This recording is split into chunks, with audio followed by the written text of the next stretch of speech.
पाठ 3 का दूसरा भाग है बच्चा। देखो 14वां प्रश्न है, निम्नलिखित वाक्यों को कोष्ठक में दिए गए शब्दों के बहुवचन रूप से पूरा कीजिए। ध्रुव बाजार से 1 किलो, यहाँ संतरा दिया हुआ है और यहाँ करना क्या है, बहुवचन रूप लिखना है। तो संतरा का बहुवचन यहाँ हो जाएगा संतरे। ठीक है। सब लोग सभा के लिए चले गए, वह दिया हुआ है तो वह का क्या हो जाएगा बहुवचन में, वे। ठीक है, वे सब लोग सभा के लिए चले गए। सभी बच्चों ने सुंदर कविता यहाँ पे दी हुई है तो कविता से हो जाएगा कविताएं, कविताएं लिखी। माली ने मैदान की झाड़ी से हो जाएगा यहाँ झाड़ियाँ, झाड़ियाँ काट दी। देखते देखते 6 महीना से हो जाएगा यहाँ महीने, 6 महीने बीत गए। 15वां प्रश्न है, देखो निम्नलिखित वाक्यों में मोटे काले सर्वनाम शब्दों के भेद लिखिए। सर्वनाम शब्द के सबसे पहले तुम लोगों ने पढ़ा होगा पिछले क्लास में, सर्वनाम के 6 भेद होते हैं। पुरुषवाचक सर्वनाम, निश्चयवाचक सर्वनाम, अनिश्चयवाचक सर्वनाम, संबंधवाचक सर्वनाम, प्रश्नवाचक सर्वनाम और निजवाचक सर्वनाम। 6 भेद होते हैं सर्वनाम के। तो तुम्हें इसमें पहचानना है कि ये कौन से सर्वनाम है, उसका भेद लिखना है। जैसे कोई शब्द है, बाहर कोई आया है, कोई को हाईलाइट किया हुआ है तो कोई में क्या हो जाएगा, कोई यहाँ पे हो गया अनिश्चयवाचक सर्वनाम, यहाँ पे लिखोगे अनिश्चयवाचक सर्वनाम।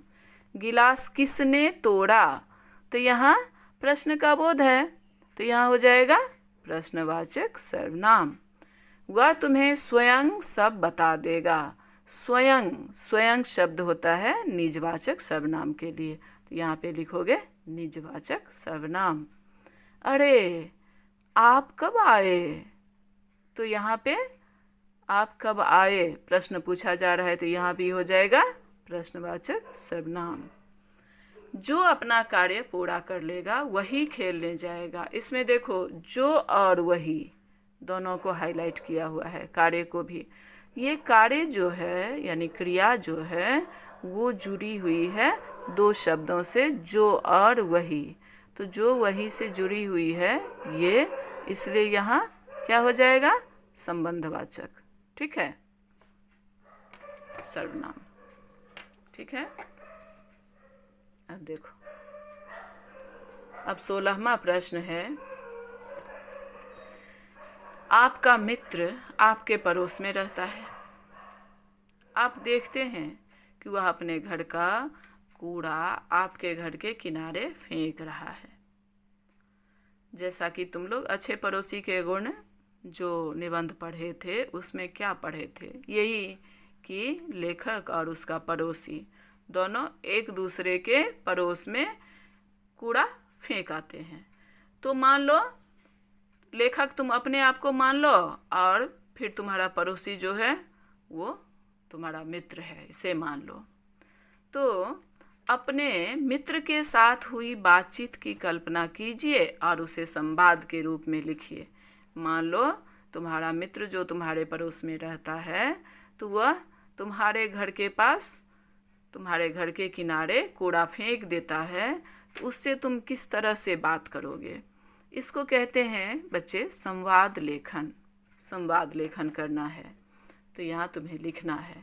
तो सबसे पहले तो तुम देखोगे कि मतलब इसमें 2 व्यक्ति हैं, एक तुम हो और एक तुम्हारा मित्र है जो पड़ोस में रहता है, तो उसका कुछ नाम दे दोगे या फिर मित्र दे दोगे, और एक में तुम स्वयं दे दोगे, मैं दे दोगे, या 2 नाम दे दोगे। यहाँ पे 2 नाम होगा। और शुरुआत जो हम करते हैं किसी संवाद का, तो शुरू में यदि हम किसी से मिलते हैं तो एक औपचारिकता जरूर निभाते हैं। पहले टाइम मिल रहे हैं तो हम नमस्ते करते हैं, शुभ प्रभात करते हैं, या जो भी समय है उस हिसाब से यथोचित नमस्कार करते हैं। फिर उसके बाद देखो, कभी किसी के साथ किसी छोटी छोटी बातों में हमें उलझना नहीं चाहिए। बात करने का यदि तरीका सही रहेगा तो हम किसी भी समस्या का समाधान कर सकते हैं। तो तुम अपने मित्र से अच्छे तरीके से बात करोगे कि क्या लिखोगे। तुम लिखोगे पहले अपना नाम, या मान लो मैं, या कुछ भी दे के यहाँ देखोगे, तुम लिखोगे मैं, फिर अपने मित्र के मित्र दे के देखो, ये शुरुआत जो करोगे उसमें कॉलम वाला जो होता है 2 बिंदु, यहाँ पे 2 बिंदु लगाओगे, फिर शुरू करोगे नमस्ते मित्र, ठीक है, नमस्ते वाला चिन्ह दोगे, फिर यहाँ से शुरू करोगे कि क्या हाल चाल है, अच्छे हैं। मित्र भी अपना हाल चाल बताएगा तुम्हें, हाँ मैं तो अच्छा हूँ, आप कैसे हैं, मैं भी अच्छा हूँ, तुम लिखोगे। फिर लिखोगे कि देखिए ना मित्र, आजकल जब सफाई पर इतना ज़्यादा जोर दे रहे हैं हमारे प्रधानमंत्री जी, वैसे समय में भी पता नहीं लोग क्यों अपने घर का कूड़ा कचरा पड़ोस में फेंक आते हैं। हमारे पड़ोस में ढेर सारे कूड़े पड़े हुए हैं, पता नहीं कौन फेंक दिया। तो निश्चित रूप से जो तुम्हारे मित्र होंगे वो अपनी बात तो कहेंगे नहीं, मतलब उन्हें तो शर्म आएगी, वो भी तुम्हारी बात को वो वर्चस्व देंगे, वो भी कहेंगे हाँ सही बात है, कूड़ा इस तरह खुले जगह में नहीं फेंकना चाहिए। फिर तुम बहुत ही शालीनतापूर्वक लिखोगे कि देखो, कूड़ा चाहे मेरे पड़ोस में रहे या सामने वाले के पड़ोस में, कूड़ा यदि सड़ेगा, कूड़ेदान में नहीं जाएगा, यदि यत्र तत्र इस तरह डालेंगे, कूड़े फेंकेंगे, तो उससे जो गंदगी पनपेगी, उससे जो बीमारियां फैलेंगी, मच्छर पनपेंगे, उससे प्रभावित तो हम सभी होंगे, सभी के लिए नुकसानदेह होगा। यदि हर व्यक्ति सोच लें कि कूड़ा कचरा हम सही जगह पर फेंकें तो सभी के लिए ये बहुत अच्छी बात होगी। फिर तुम्हारे जो मित्र हैं वो बोलेंगे हाँ बात तो आपने बहुत अच्छी बताई है, क्यों ना आज से हम एक डस्टबिन बाहर रख दें और अपना कूड़ा कचरा जो है डस्टबिन में ही डालें, ताकि हम सभी स्वस्थ रह सकें। इसी तरह के, ये ज़रूरी नहीं है, ये मैंने बताया है, तुम इस तरह की बातें जो है संवाद लेखन में करोगे।